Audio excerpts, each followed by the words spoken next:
Notamment le programme national de réinsertion et de réhabilitation communautaire, le programme national de service civique et les autres partenaires sont retrouvés à l'effet d'examiner les modalités de financement des programmes de réinsertion et de réhabilitation communautaire en Côte d'Ivoire. Et cette réunion était très importante dans la mesure où, au regard des difficultés de trésorerie que nous avons au niveau de l'État de Côte d'Ivoire, les divers partenaires qui ont bien voulu accompagner la Côte d'Ivoire dans cette sortie de crise se retrouvent au sein d'un cadre de coordination pour d'abord prendre connaissance de la base de données à l'issue du profilage réalisé par le PNRC pour optimiser les synergies et rendre cohérent les financements pour que l'État de Côte d'Ivoire respire. Et je crois que nous sortons satisfaits.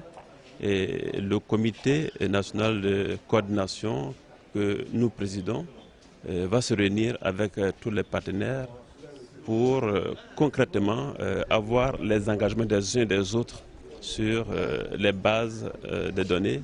Je veux parler des cibles en tenant compte des zones d'intervention, en tenant compte des différents secteurs d'activité qu'ont choisi les cibles.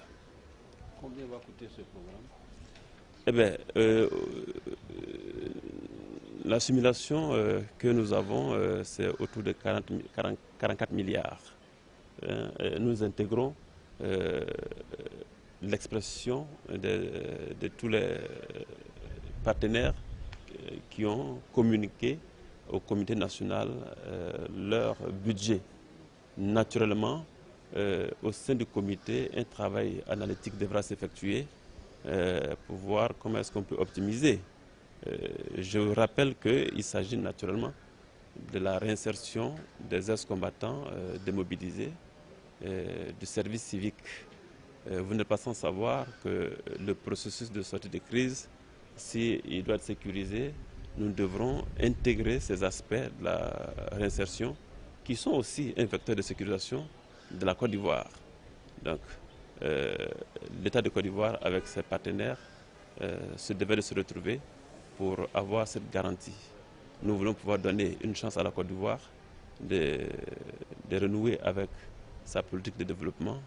Et nous pensons qu'il y a une adéquation qui s'est établie sur l'instruction du Premier ministre pour que ce que tous ces jeunes attendent, la nouvelle alternative, soit effective. Je vous remercie. Au niveau des forces armées et des forces nouvelles, nous avons 32 300. Je vous informe par ailleurs que nous venons de commencer le profilage des groupes d'autodéfense. Nous sommes au jour d'aujourd'hui dans la zone ouest, notamment Guigoulo, Bangolo et autres. Et c'est une opération qui va couvrir tout le territoire sous la supervision du centre de commandement intégré. Et à l'issue, nous pourrons vous dire combien ils sont. Mais pour l'heure, c'est à titre indicatif 41 000 personnes qui sont concernées. Mais le terrain nous dira exactement combien ils sont. Il peut être moins que cela, tout comme il peut être plus que cela. Merci. Alors, quand je parle de 44 milliards, ce n'est pas le financement État de Côte d'Ivoire. C'est le cumul des différentes expressions qui ont été faites par les différents bailleurs. Je ne pourrais pas vous dire ici qui finance combien, mais dans un proche avenir, à l'issue de la rencontre que nous allons avoir au sein du comité national de coordination, c'est des choses qui pourraient être communiquées dans un souci de transparence et de bonne gouvernance. Et chaque quinzaine, nous publierons les résultats qui ont été atteints en termes de réinsertion et de réhabilitation communautaire.